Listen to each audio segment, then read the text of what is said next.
This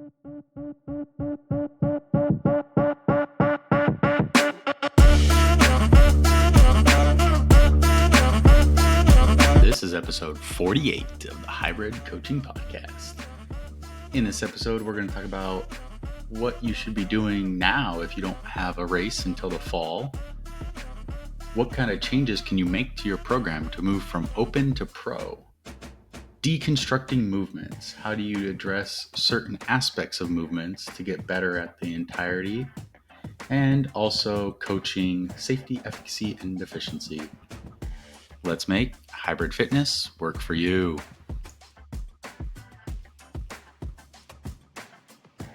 Alrighty, we are on episode 48 of the Hybrid Coaching Podcast. JK, how you doing today? I'm good, thank you, Anthony. How are you going? I'm good. Good. It's almost been a year. A year for this podcast. This is episode 48. 52 weeks is a year. We're doing about one episode a week. I need to go look in when our first episode was released. I wonder when that will be and see what it is. And by the way, I don't know if I told you this. The most popular episode in total watches has changed. Oh. So it was that women's episode. And maybe it's because they haven't come back on and done another one, even though we said that they could. That's not a lack of trying. It will happen, I'm sure, eventually. Yeah. Everyone. But the most popular episode now is, oops, I just clicked the wrong thing.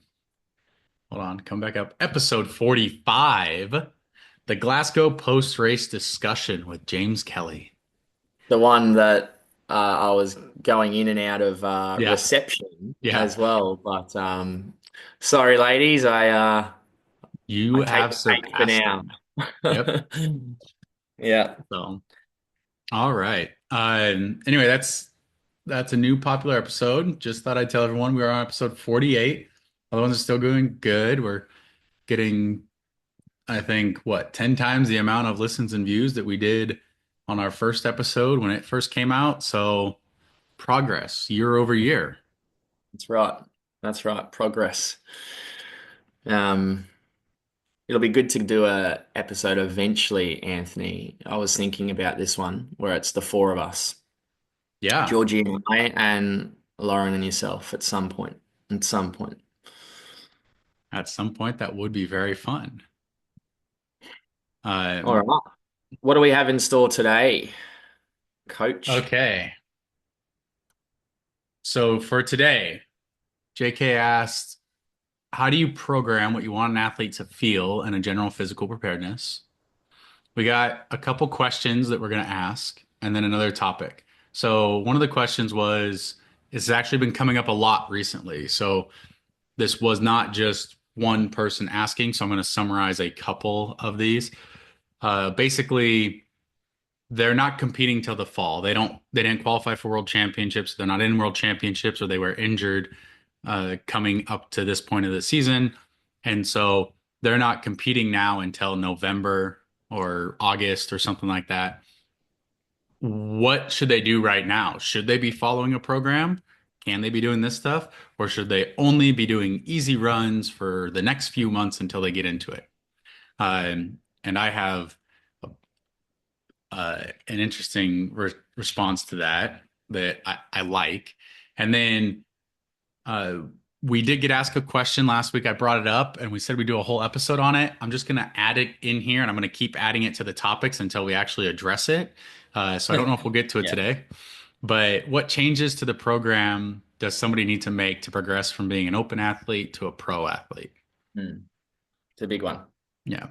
And then I want to talk about deconstructing movements. So this was something that I was thinking about on a drive home, and I messaged it to you, JK, afterwards that, if you want to train your lunges to be faster, what do? You're just going to do a whole bunch of lunges? Not usually. Like, how are you going to, do you just get stronger at lunges by doing a bunch of weighted lunges, upping the weight in lunges? Like, how do you actually get faster at something like that? Something at wall ball, something at, each piece. How do you get faster? Burpees, that type of stuff. And then also along with that, what kind of keywords as a coach, and we're sometimes talking to coaches, sometimes talking to athletes in the audience here, but JK, as a coach, what key words do you hear from your athletes that when you hear them, it indicates to you like, oh, you need to work on this because that's the portion of the movement that you're struggling with. And so Yeah. that's kind of how I want to go about that. And then give some tips on like what movements can make you faster at certain things, you know? Yep. Uh, and then when we're coaching in person, or especially like we are remote right now where we coach online, what is the breakdown? And obviously for us, it's always been safety. Can you safely perform a movement? Can you safely get into these positions without hurting yourself? And if you cannot, where is the limit? And we want to train to that limit to still be Hmm. safe. Okay. And then efficacy. Efficacy means like hitting the movement standards. So, in a squat, it's are you mobile enough and can you safely get below parallel? If you can and you're able to reach that you've addressed efficacy, right? So you've reached the movement standards as we defined them. And then the last one's efficiency. How quickly can you do the movement? So those need to be the stages, right? A lot of people want to start with how fast can they do something, and they kind of skip over the efficacy and the safety part. And that's why you see a lot of like wall balls not getting all the way down to depth because they're missing the efficacy. Or if Yep. somebody has a knee injury or something and they can't squat all the way down to depth, you're missing the safety aspect to be able to get there. And so you need to address these in order. And efficiency is not in the order of triage. It is not number one. Safety Yep. is followed by Yep. efficacy, then efficiency. And you have to make it that way because efficacy, we'll get into efficacy. And then just a little bit, we have 2 weeks until the Elite 15 doubles in Paris and Miami, and also DecaFit SoCal. That'd be on April 19th for all those. Very excited. Another Elite 15 doubles race. Again, they're Yeah. not streamed, so hopefully somebody's at the venue to live stream them and can tell us, and we'll get the word out. Or if they're going to be, let us know. Let's get people watching on these live streams. But super excited to see what comes next, and can any of the men match that 50-minute mark? Yeah, for sure. And I don't know many of the t other teams. I know Paleo and Rich Ryan are doing Miami, I think. It'll be interesting to see any other teams go head to head with them. And then in Paris, right? I think we know Bo and Bo and Eugenia. Eugenio? Yeah, Yeah, that'll be a quick team. But yeah, no, that's exciting. That's in 2 weeks' time. yeah. And then yeah, so where do we start with all that, Anthony? Well, why don't we go back up to athletes that are not competing until the fall? So at this point, they have anywhere, if you're competing in August, because there's a lot of things in August, especially down in the Southern Hemisphere or in APAC, it's 4 months away, Hmm. and if you're not competing until October, that's 6 months away. Um, if you want to change a habit, make a healthy lifestyle, it's a 6 good months is enough time to get a really good training block in. And so some of the kind of things you should be doing, we can talk about that. So what would you do, JK, if somebody tells you, hey, I'm not competing right now. My next event is going to be whatever one's in October. So you got six I think, months. yeah, I think the first thing that comes into my head, Anthony, is do whatever you can. Sorry, do whatever you can to be consistent for the 6 months, right? So what that means to you and for me and for any listener is different, one. But you got 6 months, 6 months of um, time to train, time to move, time to put in towards your fitness, and make sure that you're available to train for the 6 months. So go back to try to be consistent for the whole 6 months and do whatever that means to you. That's the first thing that comes into my head. Now, I'm a big believer, and more so now learning about your your coaching, I'll be quite honest, and your philosophy and Lauren's philosophy of training. We're trying to train for well-rounded fitness all year round. And if we're doing that right, or if we're doing that smartly, we can train all year round. But making sure that you're looking at what does it mean for you to be consistent for the whole 6 months if you're not racing for until October. I think what's your thoughts on that to go, I guess, a bit more deeper? Yeah. So I think one of the questions that was asked in this way said, all I see right now are training plans that build people for the world championships, which is in 10 weeks, right? And so they're concerned, like, why do I need that if I don't compete until October, 6 months from now, right? I can tell you, I can't tell you for all the training plans. I can tell you for the ones that, or for the one I write, right? And for how I would go about it, because me too, I want to compete, or not compete, but I personally want to do some races, maybe even do another pro race next year or later this year if I can, especially since hopefully we get another Las Vegas venue. I can have a local one that I can actually just go run a pro at and have a good time that I would want to train for. And that's not even until January, maybe. Mm. I can tell you right now, one of the things that I've heard before that I'm not on the train with is that trained and detrained, where people only train for their event, 8 to 12 weeks out, and then that's it. And then the rest of the stuff is like just whatever. Um, you don't want to be detrained, right? And that's one of the good things is we talk about general fitness. It just means we're always trained, not like peaking trained, but doing those world builders right now, like build up for the worlds with people, do it. It'll create consistency for you. That's that's fantastic. You can do those. And if you don't want to do like the extra pieces that are specific to a Hyrox for building for this piece, then you can move those out, but stay like take this time, build up your volume. You have the luxury of time, right? So stay with this base structure that JK, we've been running a base structure on you for over a year now. Yeah. And my wife for over 2 years. Like the longer you sustain in it, time is what like shows the progress. And it's there was an old phrase, and it's like slowly, suddenly, all at once, right? And it's like how you progress. It's like slow, and then all of a sudden it clicks. Boom, that's where it's at. Yeah.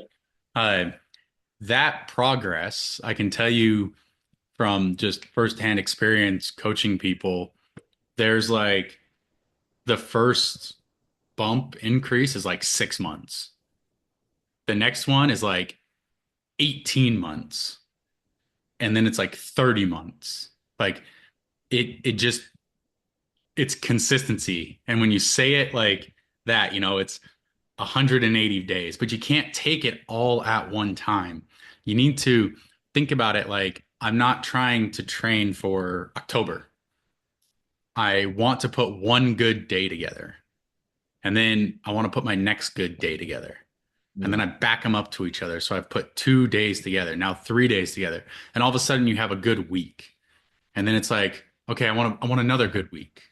Another good week. It Yep. turns into a month. And it's one day at a time though. You just one good day today. And then eventually like there'll be a not so good day or a rough day. That's fine. Mm. Like get back to your good days. Don't let Yep. like that one bad day throw everything else off and say, oh, it's not worth it now. And tell you what, experience as a coach tells me that most of the time when I'm programming, it's great if somebody does 100% of stuff, but not everybody is JK, right? They do, Oh, I usually expect like they do 90% yeah. adherence. That's like So if you're missing a day, it's planned, you know? or Um, or even missing one rep. yeah. So No, it's but it's yeah, okay. yeah. So, So but it's people talk about this all the time as like being a brick stacker, right? Or being mm, somebody that continually just builds and it's long-term builds versus somebody that's like cycling and peaking and cycling and peaking. No, be the person that's consistent and steady over time. yeah, That's how it works. Consistent and steady over time, and you get like just massive, you hit the stair steps that we've talked about. That just like you yeah, go up and then you accumulate and then you go up and you accumulate and you go up and accumulate. Like it just, I don't understand the whole, I don't think anybody that does the training detrained, training detrained, training detrained, they like never can get past that peak versus if you're steady, like eventually it'll come. yeah, for sure. I think to go back to the example, if you're not racing, let's just say October, right? You said prior, just before, sorry, that go go back to the basics of the structure of the program. What are the basics of a structure of a program? So, you talk about maybe don't emphasize or don't prioritize the hierarch specific work right now, or the sleds, the movement, the station workouts. But what would you prioritize specifically? So just working myself into the volume. So I'm gonna throw out my my program, the hybrid engine. I'm gonna throw that out just to as an example, right? But if you guys are listening from a different program, you can follow this any way you want. But the the idea that you're training in a 12-week cycle to end at Worlds, there's no end, right? A lot of people, you want to keep going. Some of the people like they think, oh, I'm just gonna leave after Worlds, and it's like, okay, like if that's what you wanted, but it's consistency over time is what you should be focused on. And so when you talk about the core pieces, that monostructural piece in our program is a core piece. I tell everybody if you have to get only one thing in on the day, do that first, right? Um, but remember the way that like I write ours out too is it's 2 days on, 1 day off, 3 days on, 1 day off. And those off days should be active recovery. So even off means 30 to 60 minutes of easy blood flow movement, right? Mhm. Um, but then the days on, even you call them on, there are really only there's 5 days on and only like two or maybe three of them are workout days, right? The other two or three would be easy. So it'd be a lot of volume to get in, but it would be easy the whole day, right? Yeah. And then you'd have like a threshold day, super important to get in. But even that, if you're talking about a 5 zone model, is like zone 4. So you're not really even getting like the peak of the intensity. So you have that. And then like the strength running day would be, hey, I need to go a little harder to achieve this goal, Yeah. you know? And that is the one time like you might get into zone 5. But the rest are easy days. Mm. And so the core piece is definitely the monostructural. Um, on the threshold days, the machine portion of the threshold, so the second threshold of the days, those will be core pieces. So base yourself off that. The strength is very low impact and should be able to be held consistently. So absolutely, if you can do the basic strength, that is your raw strength. And then from there, I would start saying, okay, now look at the other pieces. You have your GPP, your applied strength, and your extra credit. The core work, get it when you can. It's very important, but this far out, just the more touches on it, the better. Mm. Uh, you don't have to be super specific right now. Like do the you can train up right now for the sleds and for High Rock specifically, but you could also just if you have to miss something and you're 6 months out, that's okay. That's an okay thing to miss. The GPP, very important, but again, 6 months out, if you have to miss something, you can skip that. But that is, like we've said before, that's the glue that holds these other pieces that we train in a silo on, like, because we do our running over here, we do our machines over here, we do our strength, right? That GPP is the glue that kind of ties everything together. And that's how it's approached. Again, most of the time it's easy though. But if you don't have the time for it, or you can't commit to that much, or you're just not in a place physically where you're able to do that right now, those are the things I would cut out until you can start to achieve them. Yeah. Yeah. So consistency is the number one thing. I was just thinking then, if you can only train, let's just say you can only do four sessions or 4 days per week. You can only train 4 days per week. Because of not because of time, but because of potentially being too sore, or not being available to train because of fatigue, right? I challenge you to think about it from the context of, how do you manage to add in that extra fifth day? And if it's to one, de uh, if it's to go a little bit slower and uh, be a little bit more intense in your other days, please do so. Um, if it's to lessen slightly the volume on the other days to get in that fifth day, please do so. It's over time, 5 days a week of training over time is better than 4 days a week of training. That's You're the other thing that I'll say. you're on the right track there. And additionally, though, if you're getting so sore, if you're getting such bad DOMs that you can't train, number one, that's the best time to do an active recovery. Yeah, Like that's going to get your blood flow to the muscles. Blood is healing. Blood yeah, heals, right? So, and it'll all, well, and you want to work those muscles that are the most sore, like very lightly, very, very lightly. Um, but there's like blood, it shunts, right? So it gets directed to the places that need it. So if you work those muscles out a little bit, new blood gets in there, and helps flush out metabolic waste and other things. So it heals. Get it there.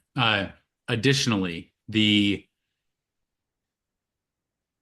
idea that like you want to add a day if you can, if you're getting so sore that you can't move or you can't do that, you went too hard. You didn't take easy, easy, right? mm, Even your thresholds that we run don't leave you that sore even when you first started them, mm, right? So if you're going too hard, that also can lead to you not being able to do as much volume.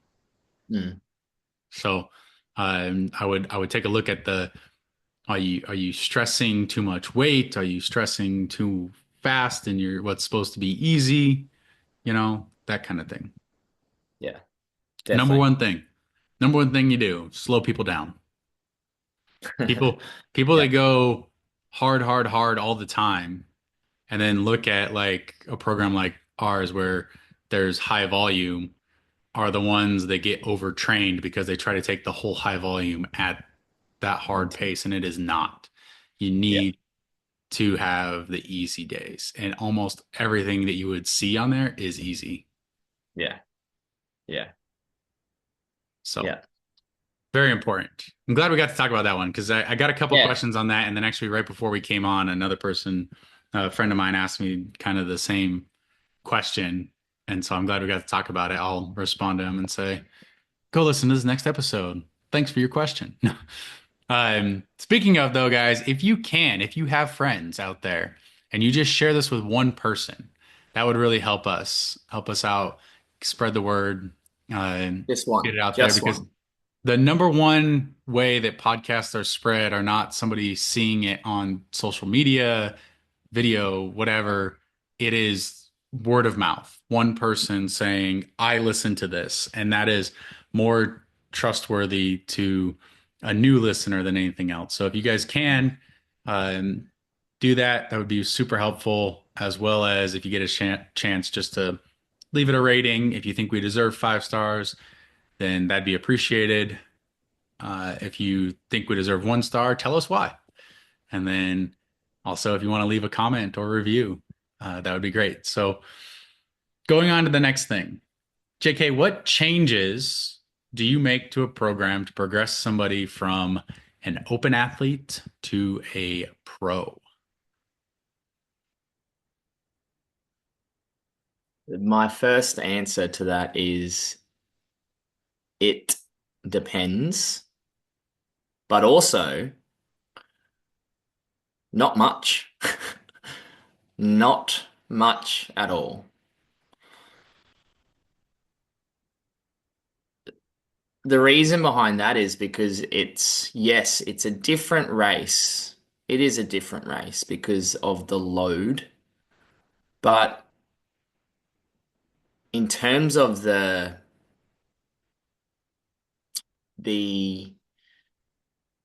what you need to achieve to finish the race, it's exactly the same. What, how many repetitions you have to finish um, to complete a pro versus the open, it's exactly the same.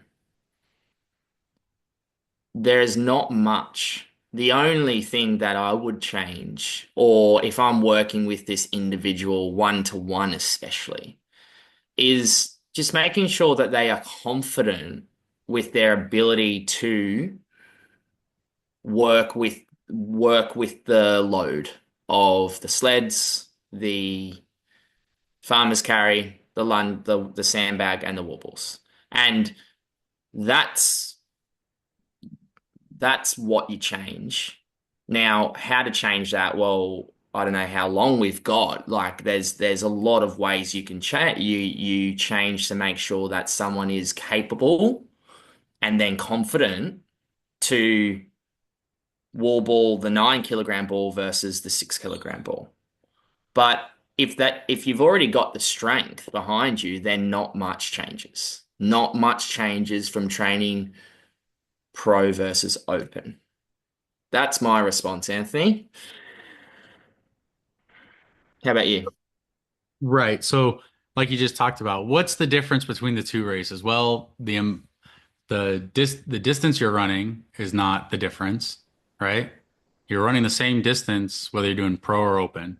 So if you can finish an open, the only thing holding you back from finishing a pro, we're going to say is strength, right? That's the only observable difference.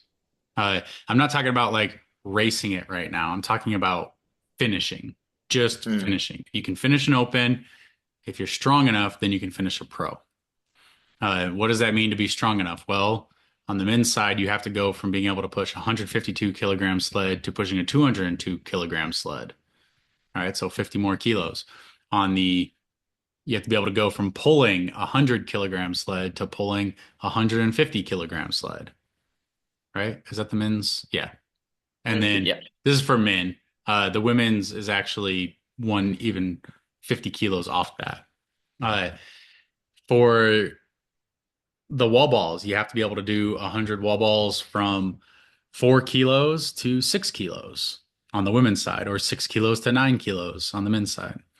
On the Mm. lunges, the women's is 10 kilos to 20 kilos, and the men's is 20 kilos to 30 kilos. So it's the same gap. On the farmer carry, the men carry 32 kilogram kettlebells, the women carry 53s, which are 24 kilo kettlebells. Um, and so you just have to be able to make the jump as a guy from 24 to 32, and as a woman from 16 to 24. Uh, Everything else, right? So we just talked about the burpees, they don't change. The rower, the ski erg, it doesn't change. The running, it doesn't change. So literally the only things that you need to make sure you're strong enough for are the sled push, the sled pull, the farmer carry, the lunges, and the wall balls, right? Yeah. And so if you're lacking the ability to do those, then that's what you have to work on. Now, you should Yeah. have been Exactly. doing the movements already similarly, right? So we just have to work on your strength in those. And so generally here, I would recommend somebody follow a strength program, right? If you're trying to get strong enough to be able to complete it. I'm not saying you're racing yet. I'm saying strong enough to complete it. And you're going from open to pro. Usually, I'd say completion, you want to be about what, 20 to 25% stronger. You don't want to be pushing 90% of your one rep max. Like No. 70% is okay, you know, 75%, okay, maybe. But if you can do 15 wall balls with the pro weight every minute for 10 minutes, then okay, you can probably do the 100 wall balls in a pro race at the end, Yeah. right? If you can do the lunges, like a similar thing. After running, go see if you can do 100 meters of body weight lunges, and then, well, are you at least 20% stronger on the lunges, and can you hold that weight, the 30 kilos? So, just as an example, you'd want to be able to probably have that 30 kilos if you're a guy be about 50% of like what you're actually able to lunge, Mm. if not even a lower percentage than that. So go work on your back squat, go work on your your weighted lunges, and like start pushing the weight on those upward to get stronger with them. Yeah. Um, because the only difference between open and pro is the difference in weight for Yeah. some stations, 5 stations, right? Exactly. Yeah. Yeah. So going back to it, right? There's not much that you have to change. It's just as the coach, you've got to make sure the athlete, and if you're the athlete thinking about jumping up to a pro event, you just got to make sure that you have the confidence to push and pull those sleds, to walk those farmers carry or run those farmers carry, and then lunge and wall ball with the weight. Absolutely. Yeah.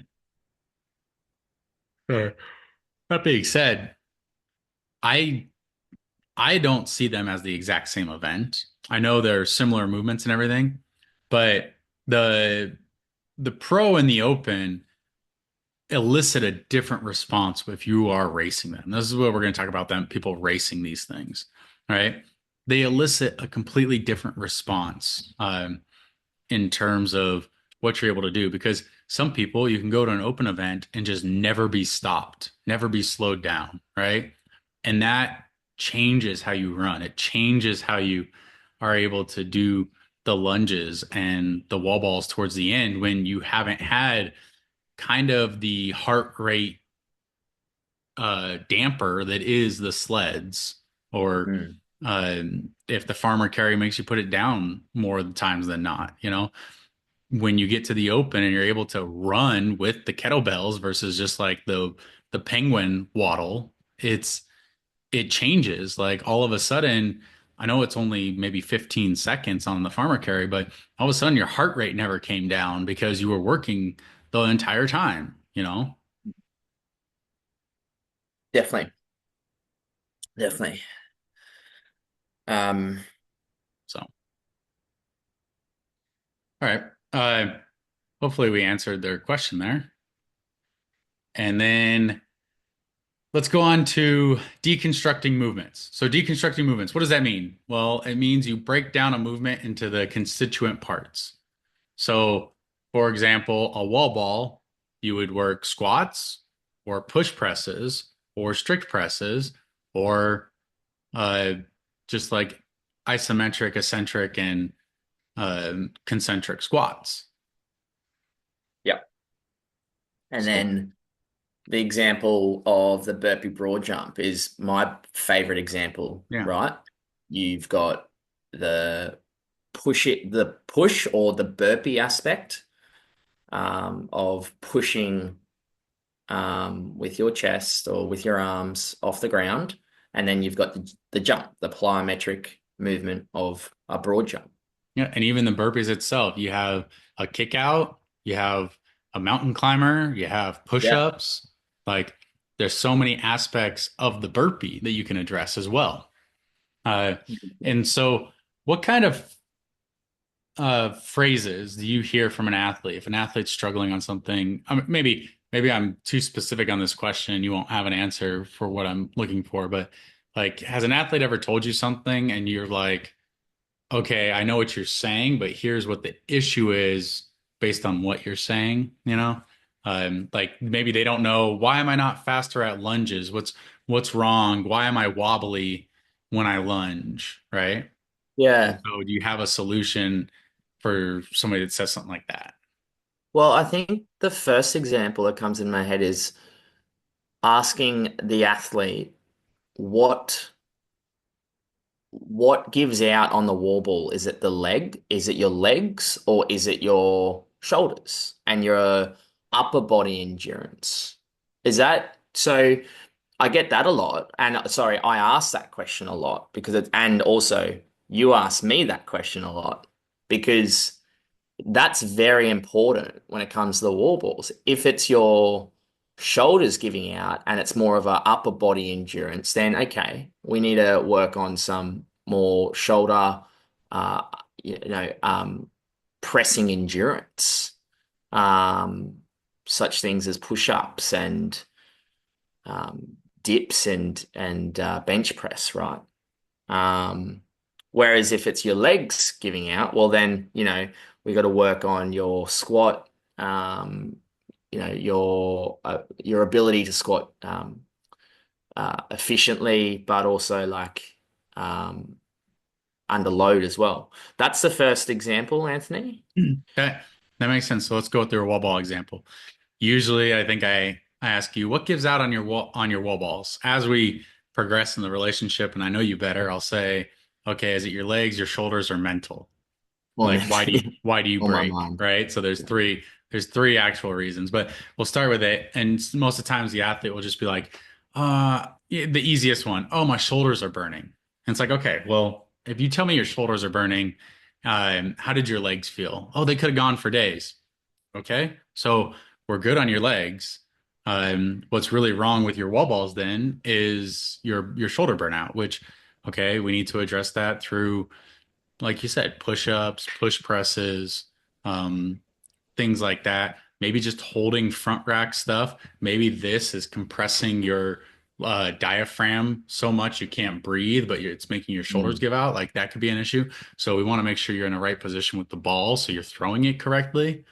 Um, and then if somebody comes and says on their wall balls, like, I don't know, my legs, I couldn't squat after running that much. I was just tired at the end of the race. Then it's like, okay, well, let's work on your muscular endurance. That's where I'd probably throw in a whole bunch of empty barbell thrusters, or Mm. I'd put in something like um, just lots and lots of air squats. For like as buyouts, as closers, right? Things like that. Yeah. Something that JK knows he's experiencing right now. That's Uh, why I'm so smiling right now. uh, so that's just like the type of thing that I would be looking at if someone was having their legs be the reason they were giving out, or their legs could be the reason for failure. Yeah. And the last one is the mental aspect, right? For guys, it's a 20-pound squat. Like sometimes it's just if I gave you a 20-pound air, or if I just told you to do, if you can't do 100 wall balls on, you can't do 100 wall balls unbroken if you can't do 100 air squats unbroken. Okay, so don't think that you're going to do 100 wall balls at the end of this race if you've never done 100 air squats without Mm. stopping or without having to stop and shake your legs out. Not going to happen. Yeah. Um, and then it just kind of goes along with you need to mentally stay engaged for anywhere for about 4 minutes. So you have to be able to tell yourself for 4 minutes, if I breathe and throw, it takes about 2 seconds per rep to breathe and throw and breathe and throw and breathe and throw, right? Uh, so if it takes 2 seconds per rep for that ball to hit that target, and I'm deloaded in my arms for like a half to 8/10 of a second, right? I can shake them out, I can do whatever, or just leave them up. Um, but it's a 20-pound squat. So think to yourself, I can always squat 20 pounds, or for women, it's 14 pounds or 6 kilos. 6 kilos, I can squat it.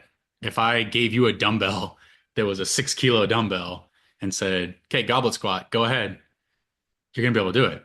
And Mm. before you ever reach 100 unbroken at the end of this uh, race, you're not going to do that unless you can, if you can't do 100 with a goblet squat, Yeah. right? So you got to be able to make sure, like, have reasonable expectations of what you should or can do.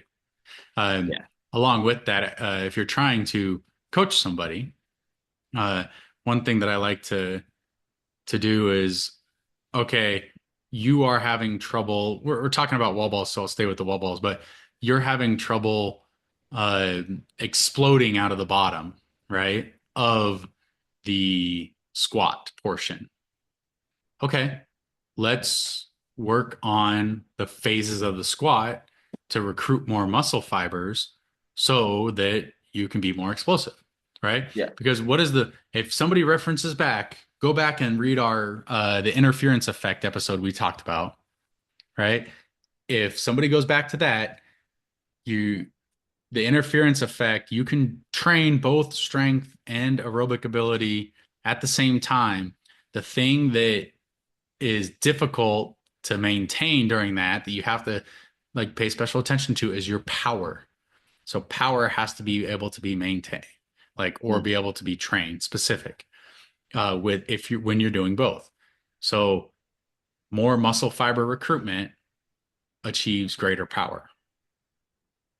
Yeah. Uh, so you can do that through centric loaded squats, isometric holds, um, wall sits. You do that through speed reps, so tempo reps where you go down real slow and then you hold and then boom, you make them explode out of it, right? Um, Doing things like that helps immensely. Mm. Yeah. Uh, I like the concept, Anthony, of looking at the station um, through a time domain rather than necessarily the rep yeah, scheme, which we've spoken about for a few stations ourselves. If you think about it, yeah. Don't it's just don't think about it as 100 wall balls. It's okay. I'm at this station for 4 minutes or yeah, 3.5 minutes, or all right, I'm on lunges. Okay, I'm gonna be lunging for 3.5 minutes. You know, it's yeah, it's just it's continuously working for that time domain, and yeah, just thinking about it's only 3.5 minutes and trying to last the distance, and then you move on. yep, Easier said than done, right? Um, but yeah, yeah, there's a and lot of there's a lot of mental notes that you can change, you make easier on yourself by changing your mentality, I guess. yeah. Uh, and my original notes with this were things like just to give another example here is if somebody is they're like I can keep lunging, why am I not as fast? Why am I not getting faster? Or like why am I having poor performances in the lunge when I don't stop? I lunge the whole time, I never stopping, but I'm getting 5 minute lunges or 6 minute lunges, but I never stop or pause, you know? And it's like, okay, well, let's look at what's wrong. Do you have trouble? Like, are you just very apprehensive about putting your knee to the ground? Like, is that it? Are you just going slow on that portion? Or do you have trouble standing up out of the lunge, you know? Or do you have trouble balancing? Like, what it is. And so just as an example for the lunges, if you have trouble standing up out of the lunge, some of the things you can do some dumbbell step ups or some Bulgarian split squats to work that quad, that a concentric contraction of the core, sorry, to work that contraction of the quad so it fires more rapidly, right? So that you can stand up out of the movement quicker. Or Mm. if you're having trouble like balancing, it's probably because you're walking a tightrope. Lunges are not a straight line walking a tightrope. You should be lunging and your feet should be moving in parallel paths the entire way down this lane. And that path should be about your squat distance in your feet. It's not going to be exact, maybe your deadlift distance, but it's not a tightrope. You're not lunging one foot in front of the other. They're parallel paths that they follow. Yeah, Um, that's a big one. And then, yeah, so just things like that. So break down the movement to determine where you're struggling at and focus on that piece of it and then implement it into the piece of the whole. Yeah. Uh, all right, before we move on to the next thing, JK, what's that on your head? It is my feed hat. It's the only hat I wear now. Actually, I've got a couple of these. I've actually just finished my Pillar Performance Magnesium, triple magnesium recovery drink. It's probably it's actually one of my go-to supplements that I take religiously, twice a day, every day. Triple magnesium to help me recover, one between sessions and then before I go to sleep. Check them out, Pillar Performance on the feed, thefeed.com. That's right. And the feed is a title sponsor of High Rocks America. And Yeah. they're trying to get out there, guys, but they are worth it. They're endorsing a lot of athletes in the space right now. They've invested heavily into the space. They're nice people. We've met them, Matt, Celeste, me, like all these people that work at the feed. They've been great. They're super helpful. Everybody in America right now, whenever you go to a High Rocks race, man, they just have the feed bags that everybody Yeah. gets signing up for a race, and it is such a brilliant idea that they did this because you go to a city that a High Rocks is being hosted at now, and they are everywhere, and you see every person that's signed up for High Rocks, and it's just feels now like it's taking over the town you're in.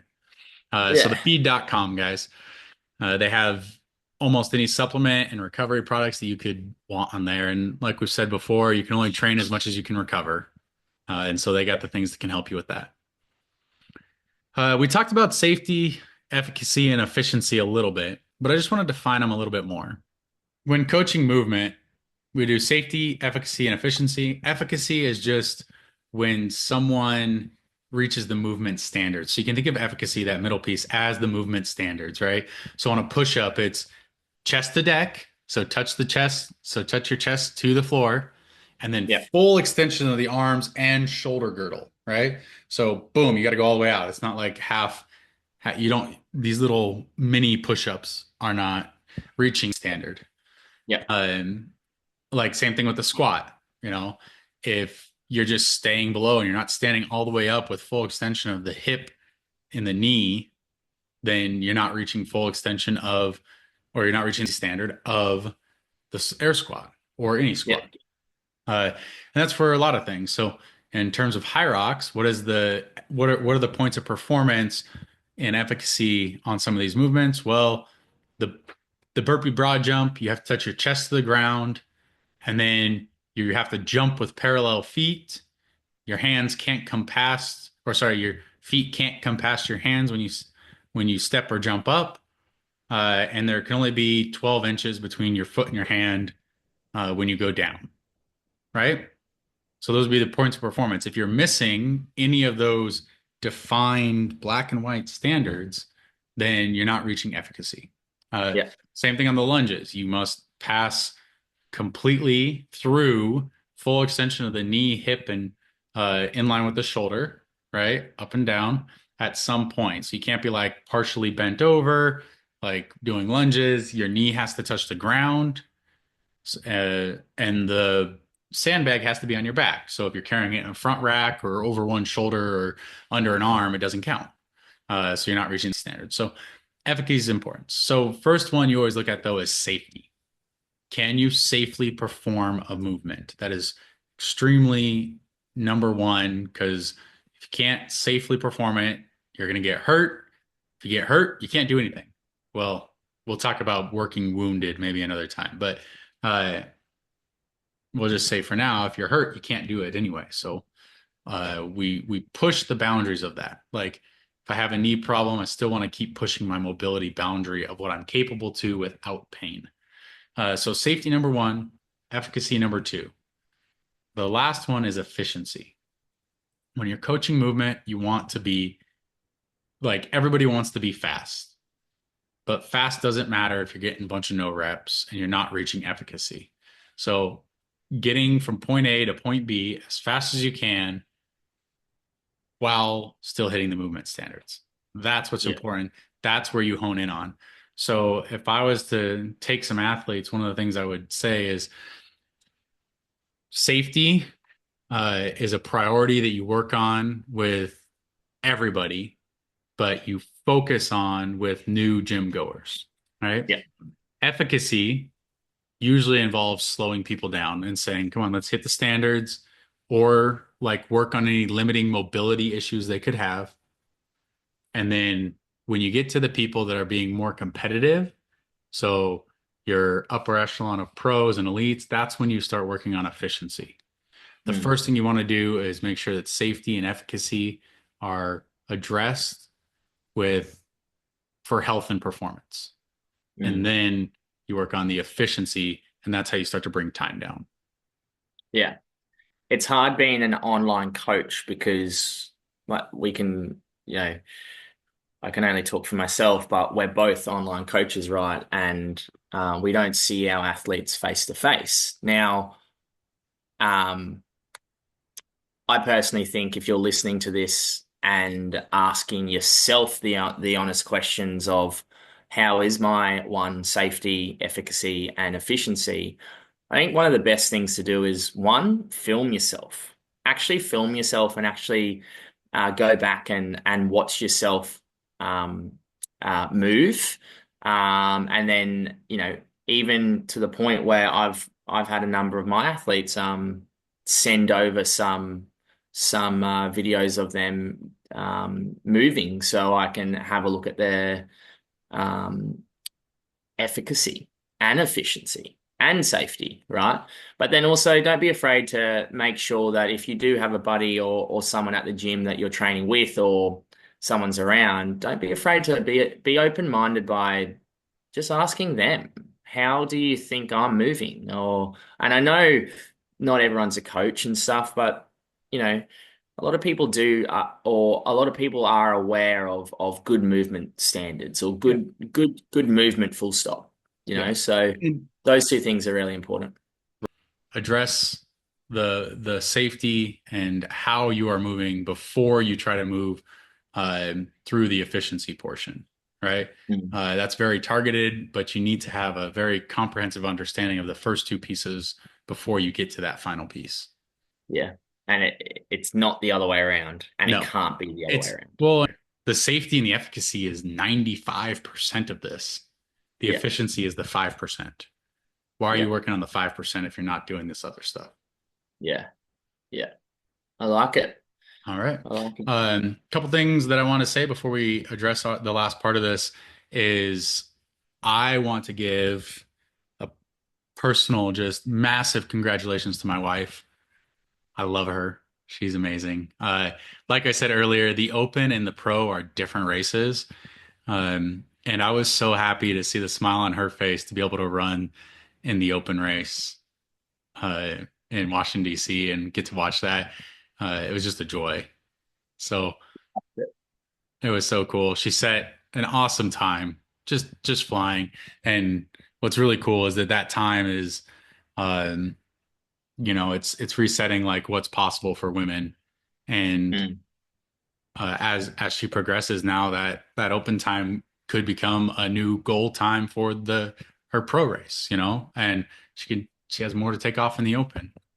Yeah. Like it's just amazing, and it's a completely different race in terms of how you move through it. So, and it's really awesome to be able to get to go do that, especially as the elite athletes. You guys don't get to get to usually a lot of these races here, Yeah. and she went out there to try a different strategy in the open race and see what it worked. And we don't get a lot of opportunities in the US to be able to go try different things. So this one was good in its timing of when she could go do that. And just massive congratulations. I love her. It's so fun to watch her race and just be happy while she's doing it. And she got to get out in the community and just the people are fantastic and great. Yeah. No, I could tell as well. Some of those reels that came out, you could tell she was having well, she was working, but also she was having a good time. Yeah. I'll be honest, Anthony. I'm a little bit concerned. I think she's coming. She's coming for me. Lauren Weeks is coming for me, isn't she? She is. You got to be And careful. I know, man. I know. Like she. Yeah. So Lauren, yeah, I'm a little bit concerned about your running at the moment in such a good way, by the way. I'm very proud of you myself as well. She's coming for you, JK. You better watch Yeah. out. Yeah, that's right. Uh, all right. So also, if you guys want to see that, we might be doing one of her. If you haven't yet, go check out our YouTube, by the way. There's a new Mm. episode coming out tomorrow, which when this podcast drops, it might actually already be out. But go check out Lauren Weeks on YouTube. We got some good breakdown. I like the last episode we did where her and I got to break down her Glasgow race, the world record That she was did cool. there. Um, and the next one that's coming out will be the Elite 15 double, so it'll be Houston. Yep. So great race there. And then I don't know if we have enough footage or if we're going to be doing the Washington, D.C. one, but that's more likely than not the next one after this. Actually, no, Yep. that is the next one after this. So we're just gonna gather as much footage as we can get. Yeah, cool. Um, and then April 19th, so this coming weekend or weekend after this one, 2 weeks away. Elite 15 doubles in Paris. You know what? Let's hold off on talking about this because we'll talk about the Elite 15 doubles in Paris and Miami and DecaFit. We can talk a little bit about it next week. And I'll see if I can figure out who is actually racing. Are you guys going to any of them? The any more High Rocks races? Miami, Deca. Not planning on Miami or Paris. We will be in DecaFit SoCal on April Cool. 19th. Awesome. So it should be a fun race there. I don't know yet if I'm gonna again this year run with Lauren. I don't feel Yeah. like I'm in the same shape I was last year, which is too bad. But I absolutely loved running the DecaFit doubles teams with her, the DecaFit teams with her. Oh, did I tell you I did a Deca mile last Yeah, weekend? you said. Weekend And before, you went out very hot. I went out hot. Yeah. It was the first Deca mile I've done. I did finish in like 21:30 something, I think. Yeah, cool. Yeah. 21:40, somewhere around there. I never ended up registering. I just ran it, so I uh, hope that I can. My time's not going to come up on the leaderboard, but I looked it up, and at the time that I did it, it was like 40th or something. Probably wouldn't stay there, but I was pretty happy. My first one being a 21 something, mid 21s. Yeah, awesome. Um, and then one of the guys I was racing with, I'm gonna go do a Deca Atlas against him. So that one's gonna be tough. What's the Deca Atlas again? So that's that new like heavy deca that they're doing that Yeah, yeah, involves cool. like starts with 21 thrusters or 20 thrusters or something, and then some burpees, and then like sissy squats or surrender squats. Sorry, not sissy squats, surrender squats, and then like Atlas ball carries, That's uh, cool. farmer carry with deadlifts. Yeah. Cool. So Yeah. should be fun, should be good.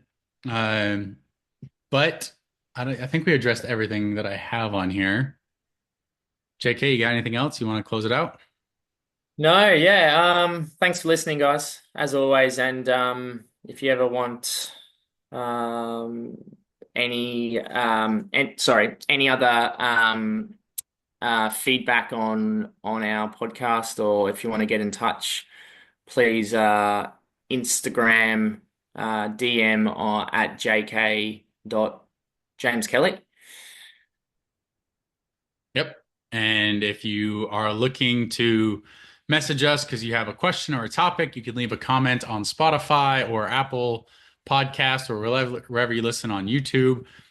Send us a DM over Instagram at the Hybrid Engine or at a Wild Parasini or No, jk.jameskelly.